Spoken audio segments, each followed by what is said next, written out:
بسم اللہ الرحمن الرحیم۔ آپ نے سوال کیا ہے کہ عقیقے اور قربانی کے گوشت کو کیسے تقسیم کیا جائے اور کس طرح کن لوگوں کو دیا جائے۔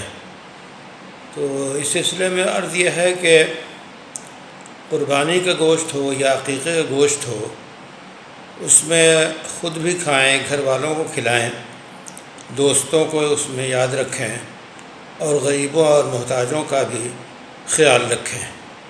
عام طور پہ یہ مشہور ہے کہ 3 حصے کیے جائیں، ایک حصہ خود اپنے لیے خاص کیا جائے اور ایک حصہ عزیزوں اور دوستوں کے لیے اور ایک حصہ غریبوں اور محتاجوں کے لیے۔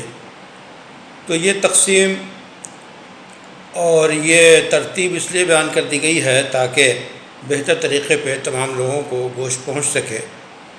اس کا التزام ضروری نہیں ہے، ضرورت ہو تو خود بھی کھا سکتے ہیں اور دوستوں کو کھلائیں یا صرف محتاجوں ہی کو کھلا دیں ضرورت کے مطابق، تاکہ جو قربانی کی روح ہے اللہ تک اس کا ثواب پہنچنا اور ضرورت مندوں کی ضرورت کا پورا ہونا۔ بہت سے لوگ ایسے ہیں جن کو سال میں کبھی گوشت نصیب نہیں ہوتا، تو ان تک گوشت پہنچانا یہ قربانی کا فلسفہ ہے، اللہ کی طرف سے میزبانی کا دن ہے۔